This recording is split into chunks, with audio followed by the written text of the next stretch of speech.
Let's look at this in a bit more detail. And joining me to discuss this is the MD CEO, Financial Derivatives Company, Mr. Bismarck Rewani. Thanks a lot for joining us on the news at 10. Thank you, Farmer. So you're smiling. 10 places up, and you've been analyzing this much like a football game since we were talking about it. So how do you see it? It's good news. After so many black eyes in the last couple of weeks, we've had higher inflation, slower growth, lower reserves, and therefore this is good news at this time.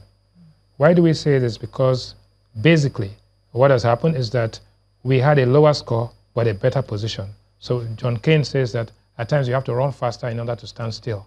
So our competitors actually declined while we declined low, at a lower pace. So where did we fall?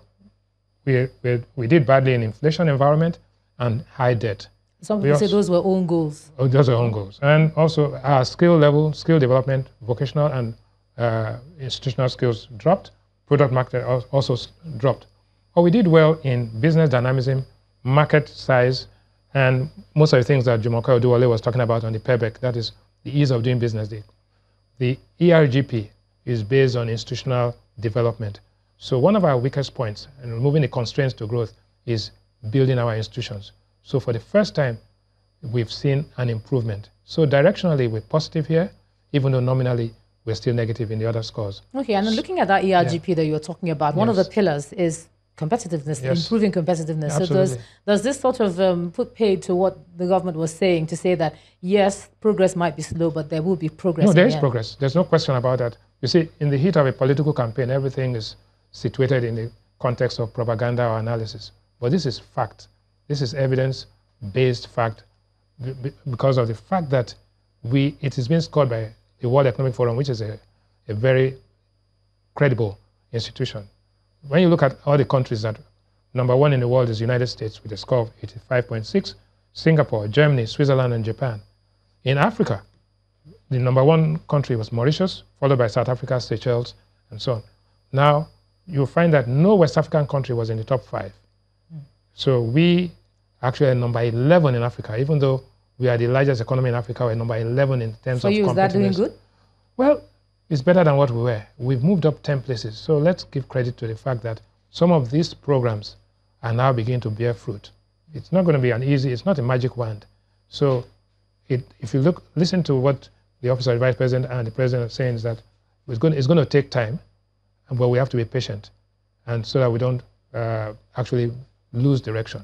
Okay. Consistency is the most important. All right, so balance this out for us. For the average person who looks at economic figures, etc., they see it as paper progress. Yes, it's improving, but what I have to spend is still much less. I'm still struggling. So how do you tie that in for them who are listening tonight to say, okay, yes, we've moved up 10 places? No, that's basically it's institutional. But the reality is that the man on the street is still facing higher inflation. Yesterday, the inflation numbers came out at 11.28, right?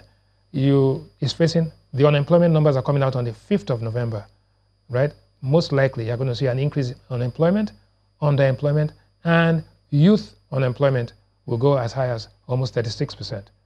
So if you had unemployment, higher unemployment to high inflation, and that means the misery index. The misery index today is about 52. That means 52% of Nigerians are miserable while 48 are hopeful. What you need to do in the current situation is to make sure that the misery index declines by making sure that there's investment. Because the ease of doing business has improved, the investment is divided into two components, government investment and private investment. We should see an increase in investment which will create jobs. But a lot of things will depend on what happens in the Monetary Policy Committee coming up next week. All right, thanks a lot, MD CEO, Financial Derivatives Company, Mr. Bismarck Rewani, for making that clearer for us tonight on the News at 10. Thank you.